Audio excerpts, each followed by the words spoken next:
Hi friend, welcome to my channel. ఇది Sunday రోజు vlog అండి. కానీ లేట్ అయిపోయింది.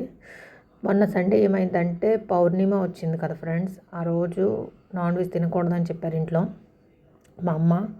కానీ పిల్లలు అస్సలు ఒప్పుకోకపోతే నేనేం చేశానంటే vegetable dum biryani, same chicken biryani లాంటి టేస్టే వచ్చింది ఫ్రెండ్స్.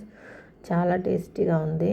దాని రెసిపీ మీతో షేర్ చేస్తున్నాను అనమాట. నేను ఇప్పుడు ముందు మనం వెజిటేబుల్స్ అన్నీ తీసుకొని మసాలాలు అన్నీ పట్టించేసి పక్కన పెట్టుకోవాలి ఫ్రెండ్స్.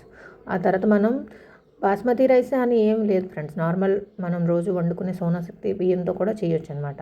ఇంకా ఫ్రైడ్ ఆనియన్స్, ఇంకా కూరగాయలు 1 అవర్ ముందు నేను సోక్ చేసి పెట్టుకున్నాను ఫ్రెండ్స్. వాటిని కడాయిలో వేసుకొని మళ్ళీ బాండెల్లో వాటర్ వేసుకొని మసాలా దినుసులు, కొత్తిమీర, పుదీనా, నిమ్మకాయలు అన్నీ వేసుకొని బాయిల్ చేయడానికి పెట్టుకోవాలి ఫ్రెండ్స్. బాయిల్ అవుతుంటాయి. ఒక పక్క మనం కూరగాయలని నీట్గా మొత్తం వాటర్ అంతా ఇదైపోయినంత వరకు వేయించుకోవాలి ఫ్రెండ్స్. బియ్యాన్ని ఒక పక్క ఉడికించుకోవాలి ఫ్రెండ్స్. ఇప్పుడు ఒక కడాయి తీసుకోవాలి, కుక్కర్ తీసుకోవాలి. మనం ఇందులో అయితే చేసుకోవాలనుకుంటున్నాం. ఇప్పుడు ఫస్ట్ ఒక లేయర్ కూరగాయలు కరెక్ట్గా కుక్ అయిపోయాయి ఫ్రెండ్స్. ఇంకా గ్యాస్ ఆఫ్ చేసేస్తాను. ఇంకా కుక్కర్లో ఇంకా ఒకవైపు రైస్ కూడా బాగా ఉడికిపోయాయి ఫ్రెండ్స్. 80% ఉడికి పెట్టాను. కుక్కర్లో ఫస్ట్ రైస్ వేసుకోవాలి. ఆ తర్వాత మనం సబ్జీ మసాలా పట్టించి ఫ్రై చేసి పెట్టుకున్నాం కదా, అది వేయాలి ఫ్రెండ్స్.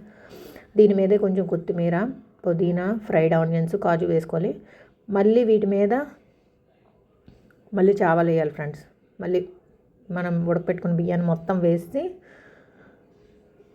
వేసి నీట్గా ఇచ్చేసిన తర్వాత మొత్తం స్ప్రెడ్ అయినట్టు చేసుకోవాలి ఫ్రెండ్స్. దీని మీద మళ్ళీ కొత్తిమీర, పుదీనా, ఫ్రైడ్ ఆనియన్స్, నేనైతే కాజు కూడా వేసుకున్నాను ఫ్రెండ్స్. నాకు కలర్ యూజ్ చేయడం ఇష్టం లేక నేను పాలల్లో కొంచెం పసుపు వేసి ఆ పసుపు పాలను కూడా వేసుకున్నాను ఫ్రెండ్స్.